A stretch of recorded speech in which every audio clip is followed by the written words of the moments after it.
सर्वांना सलाम. S church Nandurbar आजच्या सकाळच्या मननचिंतनात आपलं सहर्ष स्वागत करीत आहे.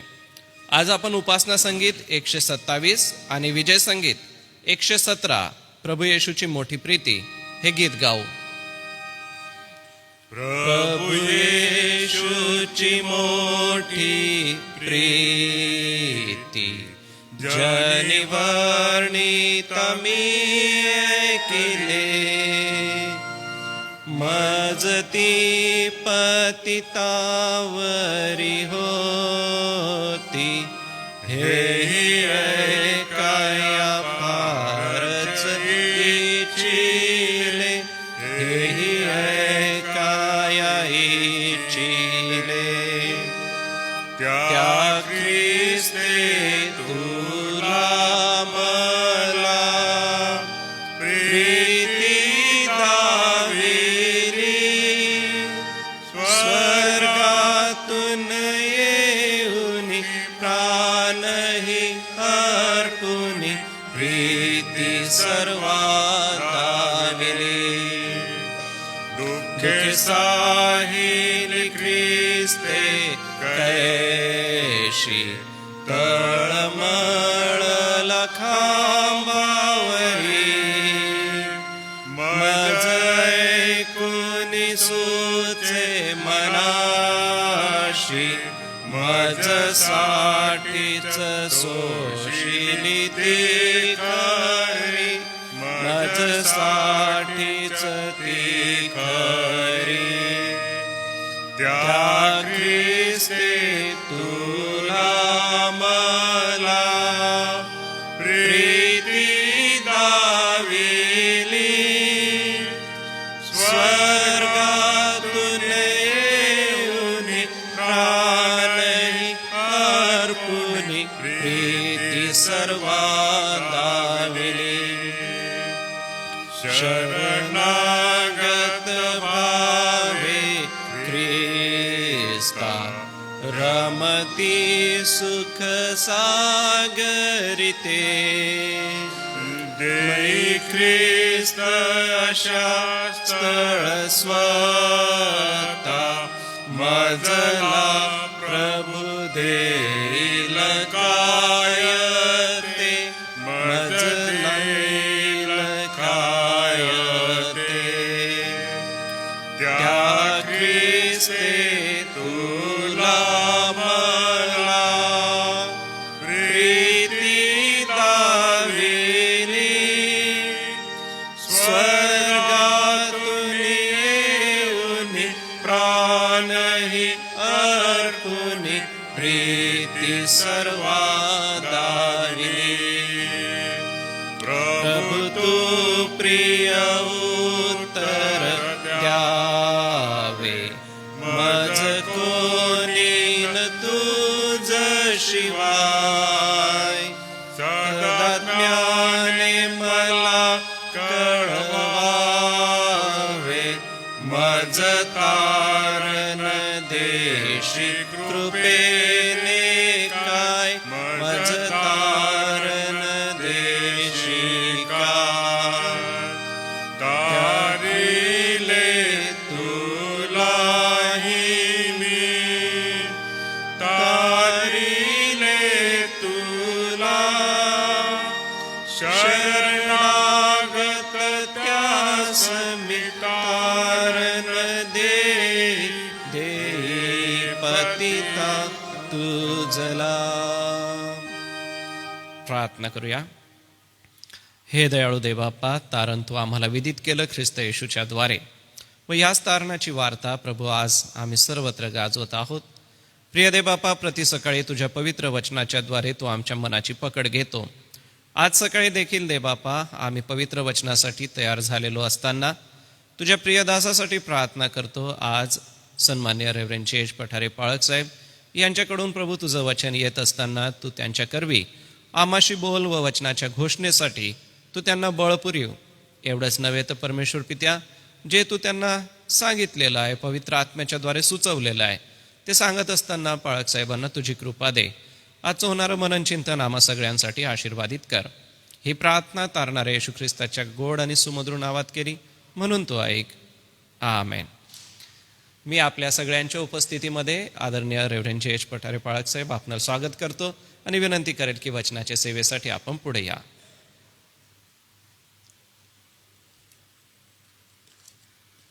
सर्वांना प्रभू येशूच्या नावामध्ये सलाम. आज सकाळच्या मननासाठी आपण स्तोत्रसंहिता 84 काढूया. स्तोत्रसंहिता 84 1 ते 12 ही वचनं आहेत आणि आपण आज सकाळी त्यावर मनन करूया. देवाच्या निवासस्थानासाठी तळमळ.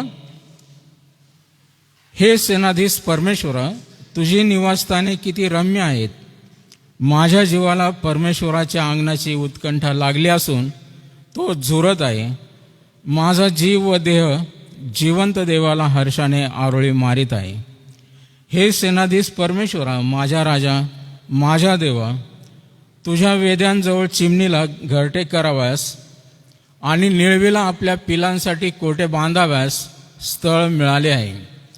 तुझ्या घरात राहणाऱ्यांची केवढी धन्यता. ते निरंतर तुझी स्तुती करत राहतील. ज्या मनुष्याला तुझ्यापासून सामर्थ्य प्राप्त होते, ज्याच्या मनाला सियोनाच्या राजमार्गाचा ध्यास लागला आहे, तो केवढा धन्य. शोकजनक खोऱ्यातून जाताना ते त्यांना झऱ्याचे स्थानच वाटते. आगोटीचा पाऊसही त्याची आबादानी करीतो. ते अधिकाधिक शक्ती पावत जातात. सियोनेत प्रत्येकाला देवाचे दर्शन लाभते. हे परमेश्वरा, सेनाधीश देवा, माझी प्रार्थना ऐक.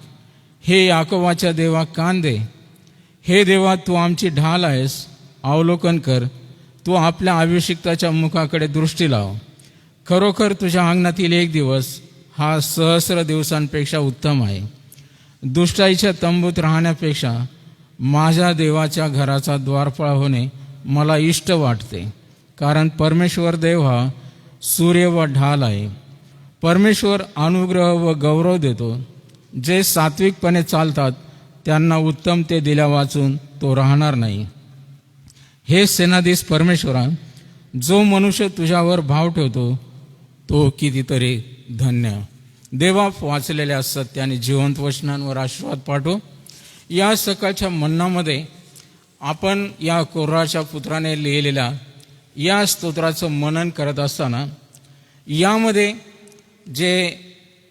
ज्या धन्यवादासंबंधाने लिहिलेलं आहे, नवीन करारामध्ये प्रभू येशू ख्रिस्ताने जे 10 धन्यवाद दिलेले आहेत ते आपल्या सर्वांना माहीत आहेत. आणि त्यापेक्षा हा स्तोत्रकर्ता, हा कोराहाचा मुलगा, असं म्हटलं की हे सगळे पुत्र म्हणजे कोराहाचं संपूर्ण घराणं देवाची स्तुती आराधना करणार होतं. आणि ह्या त्याच्या पुत्रांनी अनेक स्तोत्र रचले. आपल्याला माहीत आहे की देवाने इस्रायल लोकांना आज्ञा केलेल्या होत्या की इस्रायलमध्ये जन्मलेला 12 वर्षावरील आणि आसपासच्या जवळजवळ 20 मैलाच्या परिसरातील सर्व यहुद्यांना अतिशय कंपल्सरी येरुशलेमला येणं गरजेचं होतं. सणावाराला आणि वर्षातून 3दा देवाच्या या महिम्यासाठी, स्तुतीसाठी, यात्रेसाठी, प्रवासासाठी त्यांना येणं भाग होतं.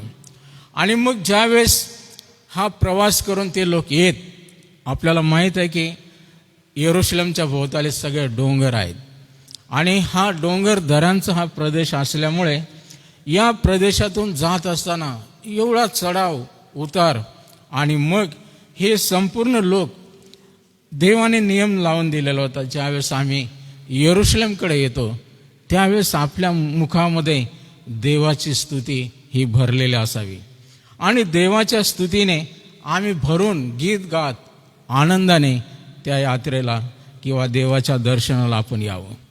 आणि ह्या इस्रायल लोकांना ही तळमळ लागत होती, केव्हा आम्ही जाऊ, केव्हा देवाचं दर्शन घेऊ आणि त्या देवाच्या निवासस्थानामध्ये जाऊन आम्ही देवाची आराधना करू.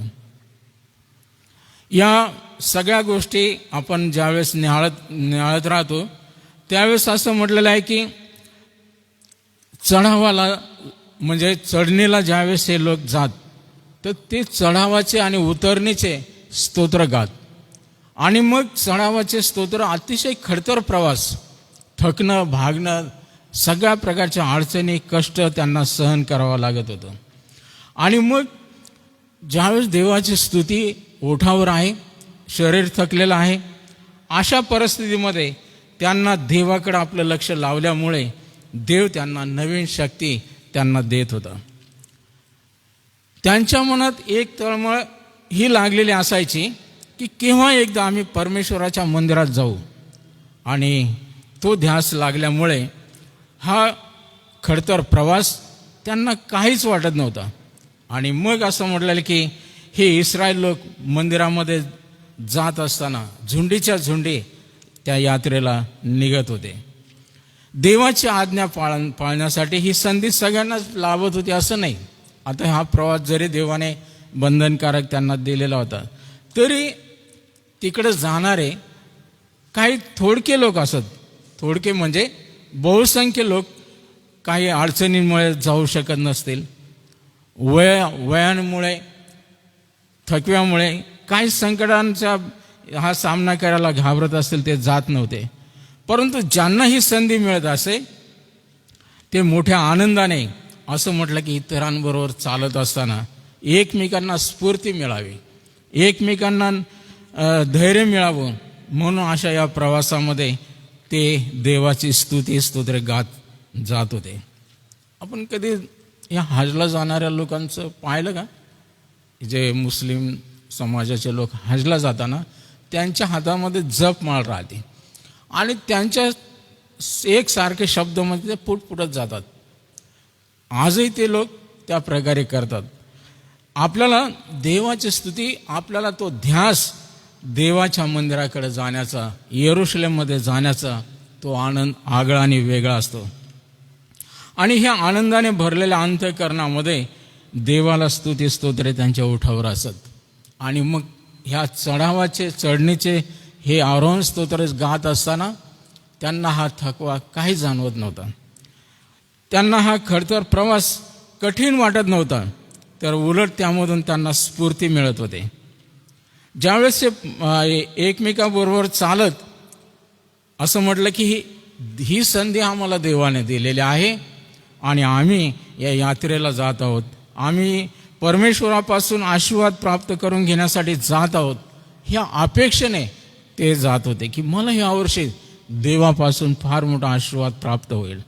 आणि मग इतरांनाही परमेश्वर आशीर्वादित कसा करत आहे याविषयी ते विचार करत असत. आणि ज्यावेळेस परत रिटर्न येत असताना उतरणीला लागत त्यावेळेस ती वेगळी यात्रा, आपल्या घराकडे जाण्याची ओढ ती वेगळी आहे. आणि असं म्हटलेलं आहे की ह्या चढणीच्या आणि उतरणीच्या या स्तोत्रांकडे विचार केला बारकाईने तर त्याच्यात फार अर्थ भरलेला आहे. येताना देवापासूनचे आलेले आशीर्वाद आपल्या जीवनात मग ते एकमेकाला शेअर करत असतील, सांगत असतील, मला तर इतका थकवा, मला इतक्या अडचणी, परंतु मला काही भीती वाटली नाही, देवानं मला इतका आशीर्वाद दिला. आणि मग हे सांगत देवाची स्तुती करत ते परतत असत. म्हणून या स्तोत्रकर्त्याने याकोबाच्या पुत्रांनी हे 84व्या स्तोत्रामध्ये काही धन्य म्हटलेलं आहे आणि कोणाकोणाला धन्य म्हटलेलं आहे. 7 गोष्टी त्याबद्दल आपण थोडक्यात मनन करू. 3ऱ्या वचनामध्ये त्यांचं लक्ष असं म्हटलं की हे सेनाधीश परमेश्वरा, माझा राजा, माझा देवा, तुझ्या वेद्यांजवळ चिमणीला घरटे कराव्यास आणि निळवीला आपल्या पिलांसाठी कोटे बांधाव्यास स्थळ मिळाले आहे. कधी कधी असं म्हटलं की देवाच्या मंदिरात हे लोक जात, बारीक सारीक ते निरीक्षण करत आणि त्या ठिकाणी त्यांना अतिशय बारीक सारीक गोष्टी पाहत असताना ते म्हणतात देवाच्या मंदिरात राहणाऱ्यांची केवढी धन्यता. मग त्यांनी उल्लेख केलेला आहे, त्यामध्ये पक्ष्यांचा उल्लेख केलेला आहे. आणि पक्षी म्हणजे चिमणी आणि निळवी यांचा उल्लेख केलेला आहे की देवाच्या वेद्यांजवळ चिमणीला घरटे कराव्यास. चिमण्या घरटे करतात. आपल्याला माहिती आहे की मंदिरांमध्ये किंवा अशा ज्या जागा आहेत तिथं पशु पक्षी फिरत राहतात, त्यांना लोक कदाचित टाकत असतील. आणि इकडं निळवी हा जो पक्षी आहे त्याच्यासाठी देखील त्याने बारकाईने निरीक्षण करून आपल्या पिल्लांसाठी कोठे बांधावं स्थळ मिळाले. कोठं बांधणं म्हणजे घरटं बांधणं. आता ह्या निळवीचा आपण विचार केला तर झाडांना ते लटकवतात ना ते, आणि अतिशय सुंदर विणलेलं ते घरटं असतं आणि त्यामध्ये ते पिल्लं सुरक्षित ठेवतात. म्हणजे कोणत्याही प्राण्याला म्हणजे हिंस्र आपल्याला माहिती सरपटणारे जे साप आहेत ते त्या अंडे खायला पिल्लं खाण्यासाठी येतात, म्हणून ते इतकं बारीक सारीक विणून एक लहानसं छिद्र ठेवतात आणि आतमध्ये सुरक्षित त्या जागेमध्ये. आणि ह्या स्तोत्रकर्त्याने धन्य म्हटलेलं आहे. आणि ते कोणाला? की ह्या चिमणीला घरटे करायला, निळवेला आपल्या पिलांसाठी कोठे बांधायला स्थळ मिळालेले आहे परमेश्वराच्या मंदिरामध्ये. आणि हे फार महत्त्वाचं आहे, जिथं वेदी आहे त्या वेद्यांच्या जवळ चिमण्यांना घरटे करायला स्थान मिळालेलं आहे. निळवेला आपल्या पिलांसाठी कोठे बांधायला स्थळ मिळालेलं आहे. आणि म्हणून तो म्हणतो पक्षी धन्य आहेत.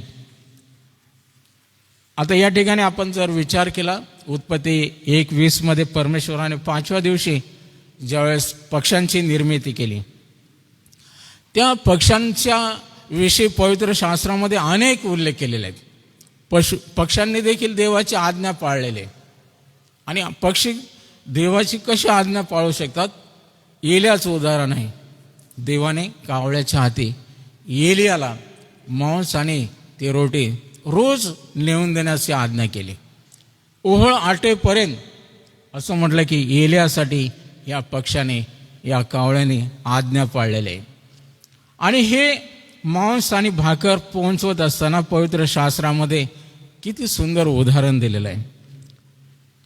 म्हणून तो म्हणतो चिमणी आणि निळवी हे पक्षी धन्य आहेत, कारण त्यांना देवाच्या मंदिरात त्याच्या वेदीजवळ घरटे करावास आणि पिल्लांसाठी कोठे बांधायला स्थान मिळालेलं आहे.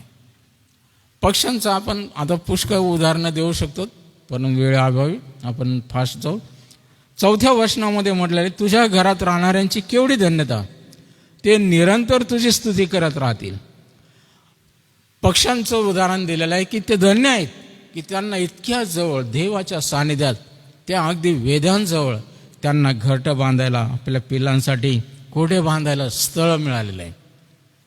त्या घरामध्ये, देवाच्या घरात राहणाऱ्यांची केवढी धन्यता, म्हणजे जे परमेश्वराच्या घरामध्ये राहणारे आहेत ते धन्य आहेत, कारण ते निरंतर त्याची स्तुती करीत राहतील. यशायाच्या ग्रंथामध्ये आपल्याला 6व्या अध्यायामध्ये जे परमेश्वराचं दर्शन यशायाला लाभलेलं आहे, त्यामध्ये आपल्याला माहीत आहे की त्या यशायाने अतिशय दुःखात ज्यावेळेस तो मंदिरात गेलेला आहे, तर देवाला पाहिलं. त्याने देवाचं दर्शन त्याला झालं. आणि देव कोठे आहे? अगदी उच्च सिंहासनावर तो बसलेला आहे. ते सराफिम परमेश्वराची स्तुती करत आहे. आणि हे संपूर्ण चित्र अगदी फार सुंदर रेखाटलेलं आहे.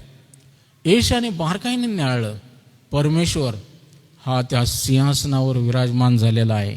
ते सराफिम दूत पंखांनी, दोन्ही पंखांनी त्या परमेश्वराच्या त्या दयासनावरती अगदी असं म्हटलं की छाया घालत आहेत.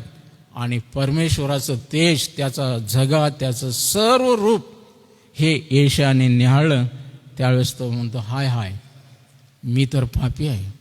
देव किती पवित्र आहे.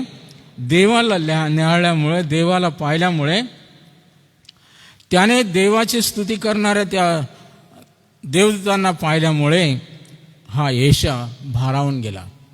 आणि मग त्याने स्वतःची ज्यावेळेस उणीवता, स्वतःचं देवासमोर कबुली दिली, देवाने त्याला स्पर्श केला. लुकाच्या शुभवर्तमानामध्ये एका विधवेचा उल्लेख केलेला आहे, लूक 2:36 आणि 37. ती विधवा असं म्हटलं की उपवास आणि प्रार्थना करीत देवाच्या मंदिरामध्ये सेवा करणारी होती. आणि ती अति वयोवृद्ध झालेली होती. आणि इथपर्यंत तिने देवाचं मंदिर सोडलं नाही. आणि त्या मंदिरामध्ये तिला दर्शन झालं, ते येशू बाळाचं, जो मसीहा, ज्याची ते लोक आतुरतेने वाट पाहत होते. या विधवेला ते दर्शन झालं. स्तोत्रकर्त्याने देखील कदाचित आपल्या मनात हे विचार आणलेले आहेत की परमेश्वराच्या मंदिरात राहणारे किती धन्य आहेत. ते निरंतर देवाची स्तुती करत राहतील. स्वर्गामध्ये आपल्याला माहीत आहे की निरंतर अहोरात्र देवाची स्तुती असंख्य दिव्यदूत करत आहेत. ते 24 वडील त्याच्यासमोर नतमस्तक होऊन आपले मुकुट काढून त्याच्या चरणावर ते अर्पण करत आहेत. देवाच्या मंदिरात राहणारे लोक निरंतर देवाची स्तुती करत राहतात.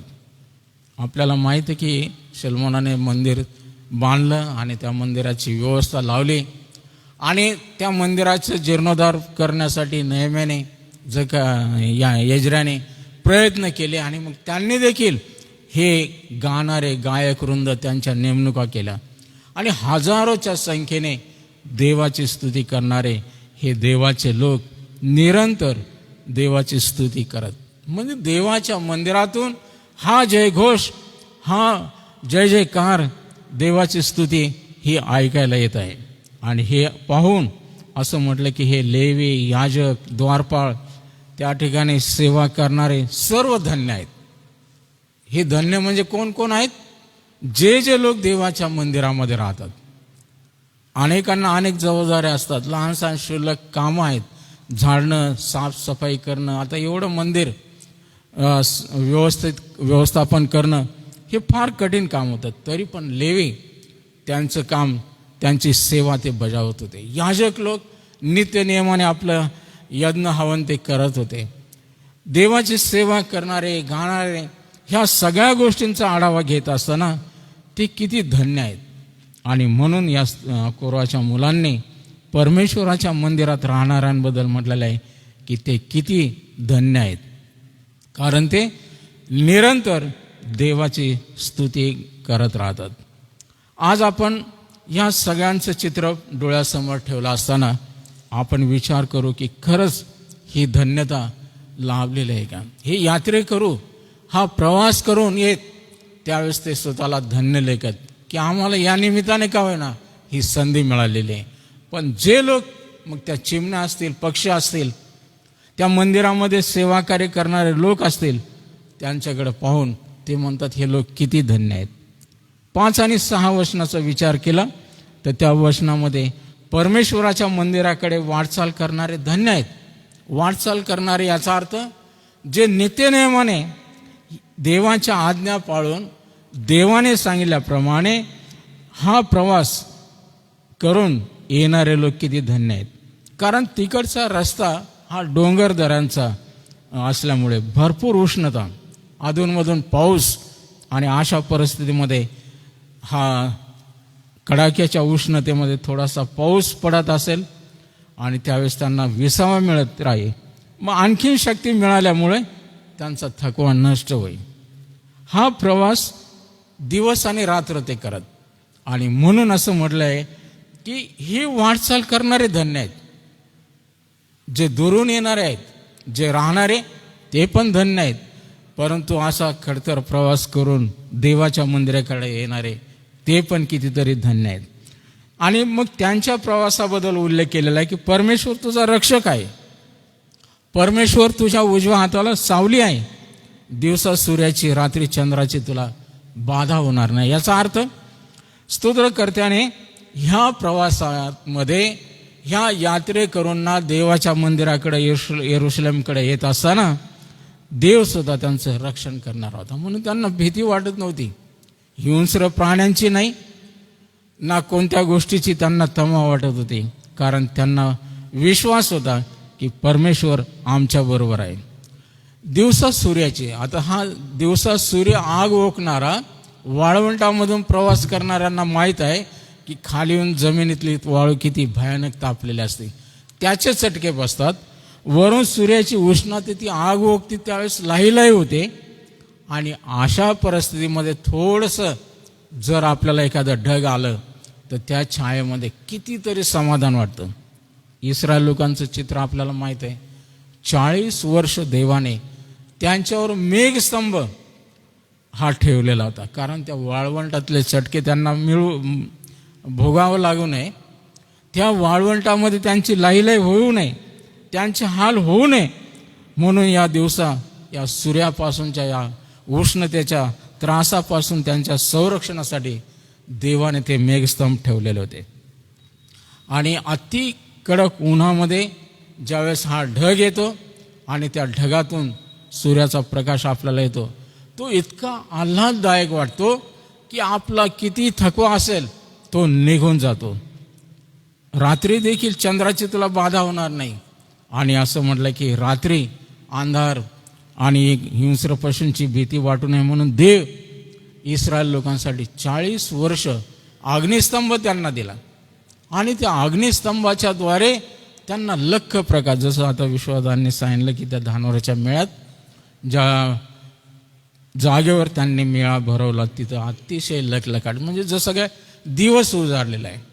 आपल्याला माहिती आहे की क्रिकेटच्या मॅचेस आपण पाहतो आजच्या आधुनिक युगामध्ये, इतके लख प्रकाश की रात्रंदिवस कळत नाही.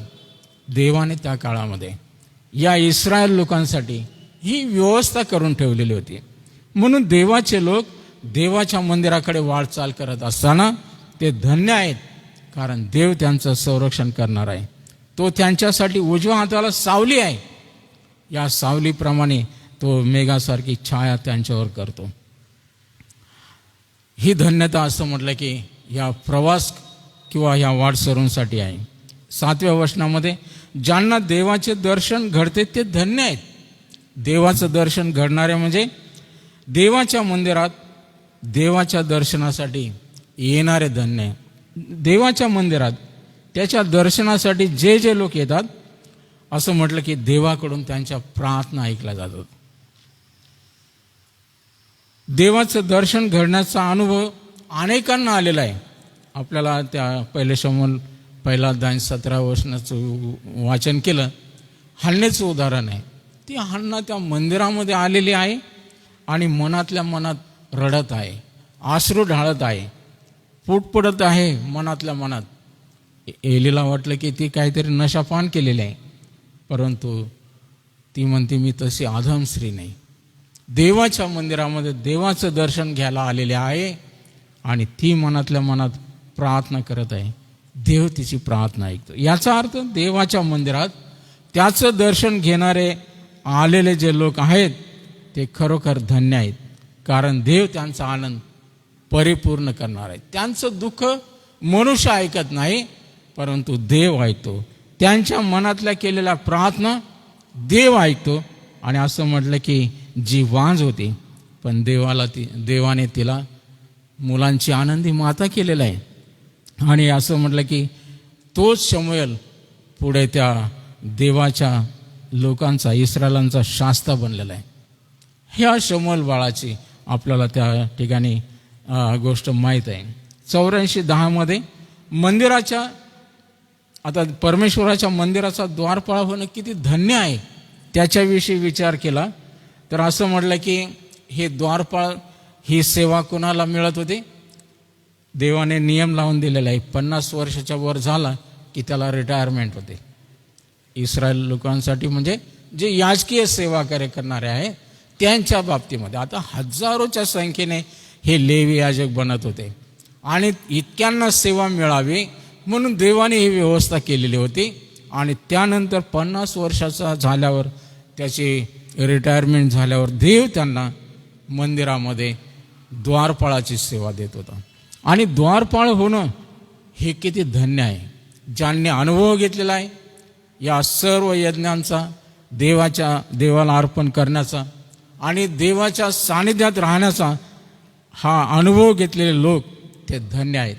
आणि देव त्यांना त्या मंदिरात द्वारपाळ होण्याची सेवा देत आहे. असं म्हटलं की हे द्वारपाळपण करणं फार महत्त्वाची जबाबदारीची सेवा आहे. आणि म्हणून आपल्याला माहीत आहे की हा स्तोत्रकर्ता त्यांचा विचार करत आहे. ते किती धन्य आहेत. अहोरात्र त्यांना देवाचं दर्शन होत आहे. जगातलं चित्र पाहिलं आपण आता त्या ठिकाणी म्हणतो की आपल्या महालात, राजवाड्यामध्ये, त्याच्यापेक्षाही तो म्हणतो मंदिराचा द्वारपाळ होणे मला इष्ट वाटतं. म्हणजे ही जगामध्ये काय आहे? सर्वत्र दुष्टाई आहे, अशांतता आहे, अव्यवस्था आहे, दुःख आहे, त्रास आहेत, परंतु परमेश्वराच्या मंदिरात खरी शांती आहे. देवाचे सानिध्य जेथे आहे तिथं सुरक्षित आहे, कुठल्याही प्रकारचं भय नाही. अशा स्थळी जे राहतात ते धन्य आहेत. आपल्याला माहिती आहे की शमूएल बाळाला त्या हन्नेने दूध सोडल्यानंतर त्या मंदिरामध्ये आणलं आणि शमूएल बाळाचं बालपण देवाच्या मंदिरात गेलं आणि परमेश्वराने शमूएल बाळाची भेट घेतली. बालवयात त्या मंदिरात तो राहत असताना, आजच्या काळात असं म्हटलं की आपल्याला एखाद्या व्यक्तीची भेट घ्यायची आहे, एखाद्या मोठ्या माणसाची भेट घ्यायची असेल तर कितीतरी प्रयत्न करावा लागतात आटोकाट, तेव्हा आपली भेट होती. परंतु देव आपल्या लोकांची भेट घ्यायला येतो आणि मग तो बालक आहे, प्रौढ आहे, वयस्कर आहे, देव त्याचा विचार करत नाही. देव त्याची भेट घेतो. देव आपलं मन त्याच्यासमोर व्यक्त करतो. आपण या स्तोत्रामधून पुढच्या 2 गोष्टी 2 मिनिटात पाहू. 11व्या वचनामध्ये दोन्ही गोष्टी दिलेल्या आहेत की सात्विकपणे चालणारे ते धन्य आहेत. जे सात्विकपणे चालतात त्यांचा देव त्याच्या गौरवासाठी उपयोग करून घेतो. सात्विकपणे चालणारे धन्य कशासाठी आहेत? आपल्याला माहिती आहे की योबाचं उदाहरण त्या 1 वचनामध्ये 1 ते 5 मध्ये. 3रं वचन म्हटलं की योबाचं जीवन हे इतकं सात्विक होतं, सरळ होतं, देवाला भिवून वागणारा, पापापासून दूर राहणारा, आणि देवाने त्याला आपल्या गौरवासाठी उपयोग करून घेतलं. जरी सैतानाने त्याची परीक्षा घेतली देवाकडून परवानगी घेऊन, परंतु त्या सत्वापासून तो ढळला नाही. त्याची अतिशय कसोटी झाली, पण तो सैतानासमोर त्याने हार पत्करली नाही. आणि म्हणून असं म्हटलं की देवाने त्या योबाला जे जे त्याने गमावलेलं होतं त्याच्या दुप्पट त्याची भरपाई करून दिलेली आहे. देवाचं गौरव देव त्याच्या लोकांकडून करून घेतो की जे सात्विकपणे चालतात.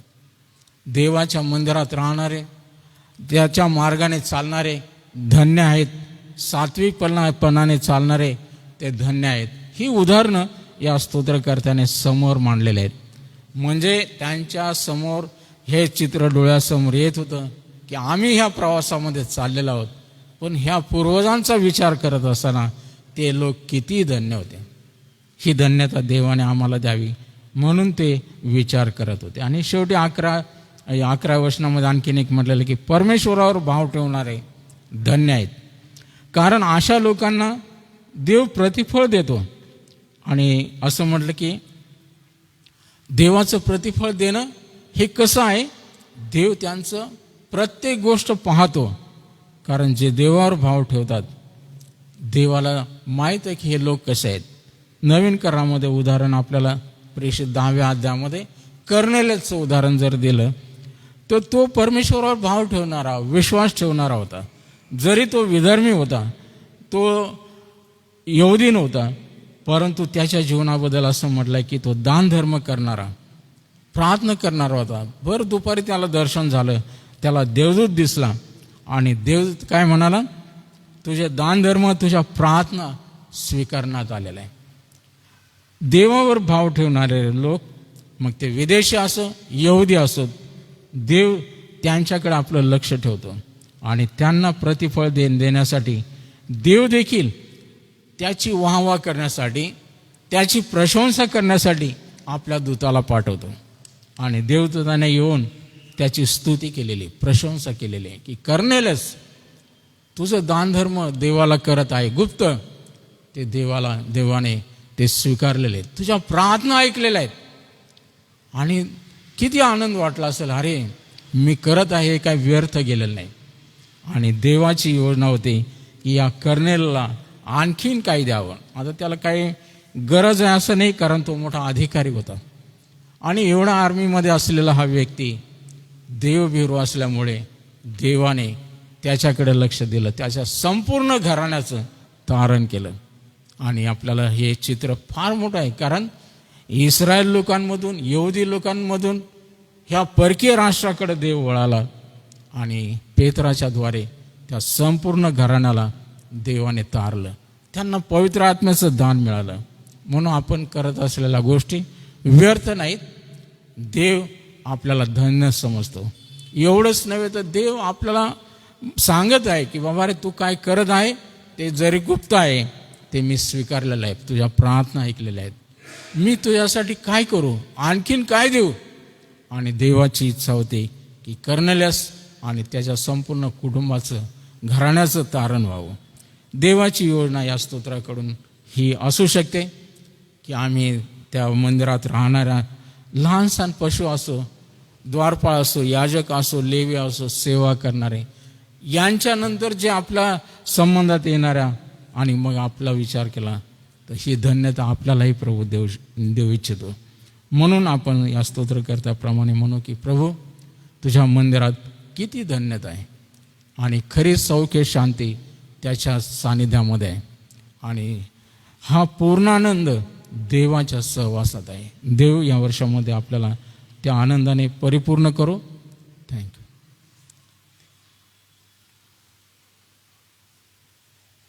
किती सुंदर हे देवाचं पवित्र वचन आम्हाला ऐकायला मिळालं. या पवित्र वचनाच्या द्वारे प्रियजन हो, देवबाप आपल्या सगळ्यांच्या अंतःकरणाचा ठाव घेव आणि त्याच्या मंदिरामध्ये असलेली जी सहभागिता आणि सोबतच ह्या पवित्र वचनाच्या द्वारे परमेश्वराचं सानिध्य तुमच्या आणि माझ्या मनामध्ये आहे. मी परमेश्वराला धन्यवाद देतो आणि पाळक साहेबांचं देखील मनपूर्वक आभार मानतो आजच्या पवित्र वचनाच्या सेवेसाठी, मनन चिंतनासाठी. आज दिवसभरामध्ये ज्यांचे जन्मदिवस आहे त्यांच्यासाठी आपण प्रार्थना करणार आहोत. नित्य प्रार्थना विनंत्या आहेत. रेव्हरंड विश्वास पाडवी साहेबांना मी विनंती करणार आहे, सर्वांच्या शेवटी आपण प्रार्थना करावी. आज श्रीमती उल्काबाई पंजाबी यांचा जन्मदिवस आहे. सोबतच प्रियंका राजू मार्गे यांचा जन्मदिवस आहे. मंडळीच्या वतीने शुभेच्छा देतो. देवबाप आपणाला जन्मदिवस आशीर्वादाचा करो. प्रियजन हो, सोबतच आपण संजोग कालू यांची आठवण करूया. औरंगाबाद या ठिकाणी ते उपचार घेत आहे. छोटंसं ऑपरेशन त्यांचं आहे, तर त्यांच्या बहिणीची विनंती होती. आता इतक्यात मेसेज होता की संजोग कालू एका छोट्याशा ऑपरेशनसाठी औरंगाबाद या ठिकाणी आहेत. सायंकाळपर्यंत ते परततील. तर त्यांच्या आरोग्यासाठी आपण प्रार्थना करूया. सोबतच धानोऱ्याला मेळावा सुरू झालेला आहे. पहिली सभा अतिशय आशीर्वादित झाली, अनेकांना त्या सभेचा लाभ झाला. तर आपण धानोऱ्याच्या आत्मिक जागृती मेळाव्यासाठी आणि आचार्य विकास मसी व त्यांचे बंधू विल्यम मसी आणि सोबतच असलेल्या तरुण संघाच्या सेवेसाठी आपण प्रार्थना करूया. सोबत आपल्या शाळेचं काल विज्ञान प्रदर्शन अतिशय चांगल्या रीतीने पूर्ण झालं. मान्य खासदार, मान्य आमदार यांचं येणं झालं. शाळेसाठी हा एक चांगला महत्त्वाचा कार्यक्रम झाला. आपल्या जिल्ह्यासाठी अतिशय चांगला हा कार्यक्रम झाला. त्यासाठी परमेश्वराला धन्यवाद देऊया. चांदेकर सिस्टरांना आता आरोग्य आहे. देवबाप त्यांना कृपा पुरवत आहे. त्यांचीही आपण प्रार्थनेत आठवण ठेवूया. सर्व विषय घेऊन सन्माननीय रेव्हरंड विश्वास पाडवी साहेब पुढे येऊन प्रार्थना करतील.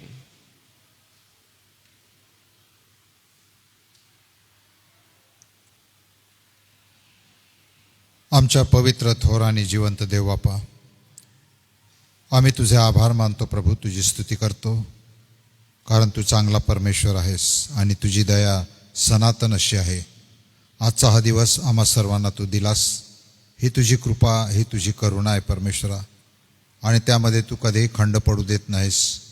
आणि प्रभुदेव बापा, रोज आणि रोज तू आम्हाला एक एक दिवस देऊन आमचं आयुष्य तू वाढवितोस. आमच्या आयुष्यामध्ये प्रभू तुझ्या अद्भुत गोष्टींचा अनुभव तू आम्हाला येऊ देतोस. तू आमच्या सानिध्य असणारा परमेश्वर असतोस. आणि ह्या सर्व गोष्टी प्रभू आम्ही जगासमोर आनंदाने, आमच्या वर्तनाने, आमच्या आचरणाने आम्ही करून दाखवाव्या, यासाठी परमेश्वरा तू आम्हाला प्रतिदिवशी बोध करतोस. म्हणून आम्ही तुझे आभार मानतो आणि तुझी स्तुती करतो. आज प्रभू तुझ्या दासाने जे वचन प्रभुदेव बापा आमच्यासाठी दिलं, ते वचन खरोखर आनंदाचं वचन आहे, आमच्या आशेचं वचन आहे. आमच्या जीवनामध्ये एक नवीन प्रभुदेव बापा परमेश्वरीय सामर्थ्य देणारं वचन आहे, एक आश्रय देणारं वचन आहे परमेश्वरा. आणि म्हणून प्रभू, जे तुझ्या मंदिराविषयी प्रभुदेव बापा तळमळ बाळगतात, आस्था बाळगतात, तुझ्या मंदिराबद्दल ज्यांना ओढा आहे परमेश्वरा, आज खरोखर प्रभुदेव बापा आम्ही पाहतो तुझ्या वचनामध्ये इस्रायल आणि संपूर्ण राष्ट्राला प्रभुदेव बापा तुझ्या मंदिराविषयीचा आवेश आणि तुझ्या मंदिराविषयीचा प्रभुदेव बापा अभिमान होता. आणि त्यांचा आवडीचा विषय त्यांचं मंदिर होतं. आणि त्यामुळे मंदिरावर रचणारी गीतं, मंदिरावर असणारी सुंदर सुंदर काव्य प्रभुदेव बापा त्यांनी रचलेली आहेत. आणि हे स्तोत्रकर्ते प्रभुदेव बापा खरोखर तुझ्या मंदिराची स्तुती करत आहे. त्या मंदिरामध्ये असणारं तुझं सानिध्य, तुझी समीपता कितीतरी गोड आहे. त्यामध्ये आश्रय आहे, त्यामध्ये धन्यता आहे, त्यामध्ये चांगुलपण आहे, त्यामध्ये सर्व प्रकारचं परमेश्वरीय दर्शन आहे.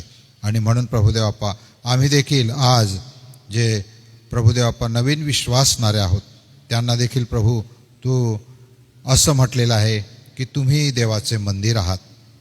आणि खरोखर प्रभुदेवाप्पा आम्ही देखील या मंदिराची काळजी घ्यावी. या मंदिरामध्ये प्रभुदेवाप्पा सर्व प्रकारचं पावित्र्य, शांतता आणि सुव्यवस्था असावी.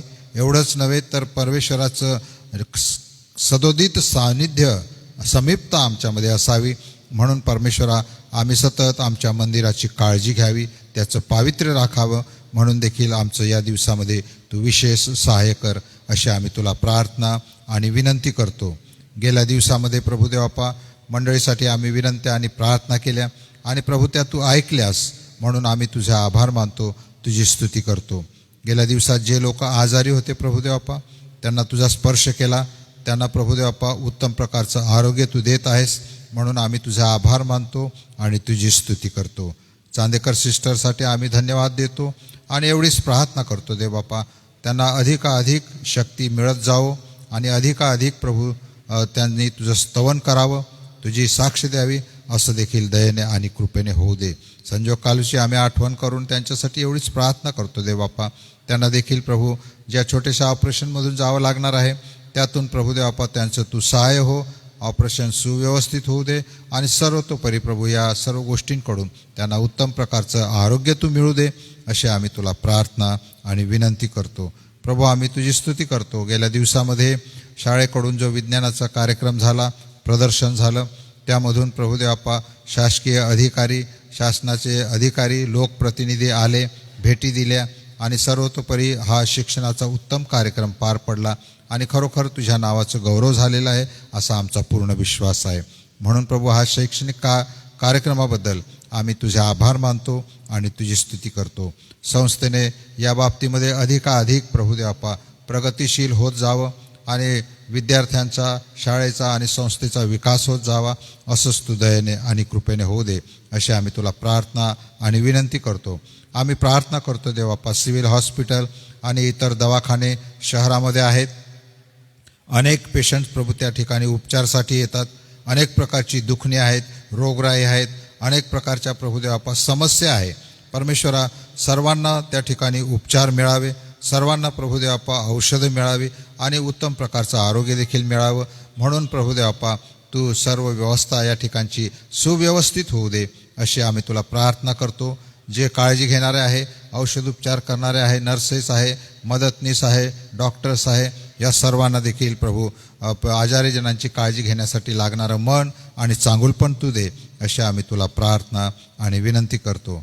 आज प्रभुदेवाप्पा ज्यांचे जन्मदिवस आहे त्यांची देखील आम्ही आठवण करतो आणि त्यांच्यासाठी धन्यवाद देतो, तुझी स्तुती करतो. श्रीमती उल्का पंजाबी या बहिणीला प्रभुदेवाप्पा तू गेल्या वर्षभर सांभाळस आणि प्रभुदेवाप्पा त्यांची सेवा, त्यांचा घर संसार, त्यांचं आरोग्य आणि प्रभुदेवाप्पा आपले लेकरं या सर्वांची काळजी घेण्यामध्ये आणि त्यांच्या संगती राहण्यामध्ये, त्यांच्या संसारामध्ये तू विशेष रीतीने प्रभू त्यांना कृपा पुरवलेली आहे.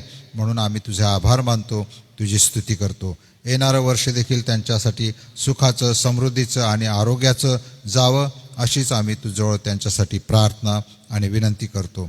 आम्ही प्रार्थना करतो प्रभू प्रियंका मार्गे यांच्यासाठी आणि प्रभुदेवाप्पा त्या बहिणीला देखील प्रभू गेल्या वर्षात तू सांभाळलेलं आहे, चालवलेलं आहे. तुझी कृपा, तुझं जीवन आणि तुझं चांगुलपण त्यांना तू दिलेलं आहे. प्रभू येणारं वर्ष देखील त्यांच्यासाठी आनंदाचं, सुखाचं, समृद्धीचं जावं यासाठी आम्ही तुझ्याजवळ प्रार्थना आणि विनंती करतो. आजच्या सुंदरशा संगतीबद्दल आम्ही तुझे आभार मानतो, तुझी स्तुती करतो. धानोरा, ईसाईनगर या ठिकाणी प्रभू ज्या जागृती सभा सुरू झालेल्या आहेत आणि कालच्या दिवसामध्ये प्रभू हजारो लोक त्या ठिकाणी आले आणि तुझ्या दासांनी प्रभुदेवाप्पा गीताद्वारे आणि तुझ्या वचनाद्वारे जी उत्तम प्रकारची सेवा केलेली आहे प्रभू, ही सेवा अधिकाधिक प्रभुदेवाप्पा वृद्धिंगत व्हावी आणि सर्वत्र प्रभुदेवाप्पा तुझ्या नामाचा गजर व्हावा, तुझ्या नामाची घोषणा व्हावी. लोकांनी अंतःकरणपूर्वक प्रभुदेवाप्पा तुझा स्वीकार करावा आणि तुझ्या वचनाप्रमाणे चालावं, सामर्थ्य आणि शक्ती मिळवावी, आत्म्याचं मार्गदर्शन मिळवावं आणि खरोखर प्रभुदेवाप्पा तुझ्या वचनात सांगितल्याप्रमाणे खरोखर त्या ठिकाणी त्यांना सर्व प्रकारचं चांगुलपण मिळावं, यासाठी की देव बापा तू आशीर्वाद देणारा परमेश्वर आहे, तू सर्व प्रकारचं चांगुलपण देणारा परमेश्वर आहे. याचा अनुभव प्रभू या जागृती सभांमधून लोकांना तू येऊ दे, अशी आम्ही तुला प्रार्थना आणि विनंती करतो.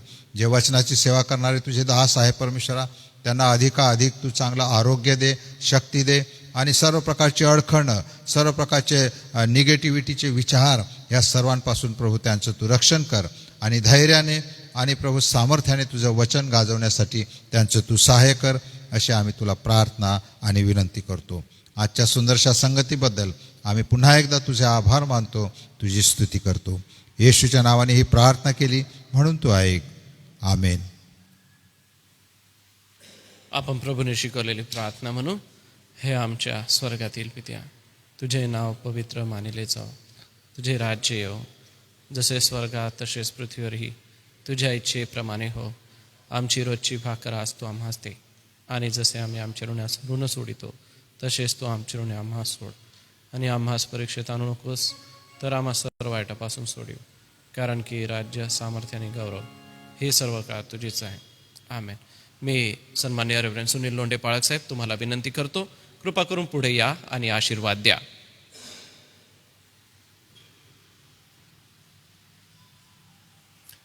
आणि आता आपला प्रभू येशू ख्रिस्ताची कृपा, देवाची प्रीती आणि पवित्र आत्म्याचे गोड संगती येथे जमलेल्या देवाच्या दासांबरोबर, आमच्या मंडळीबरोबर, चर्च काउन्सिलच्या सर्व लहान मोठ्या मंडळीबरोबर, आमचे पदाधिकारी आणि सर्व समित्या या सर्वांबरोबर प्रभू येशू ख्रिस्ताचं येणं होईपर्यंत आता आणि सदा सर्व काळपर्यंत असो. आमेन. ख्रिस्त पवित्र शांती सत्प्रीती ते शोभा सौंदर्य माझी या जीवनी येशू पवित्र तू शुद्ध मज करी तुझे सौंदर्य दिसू या जीवनी.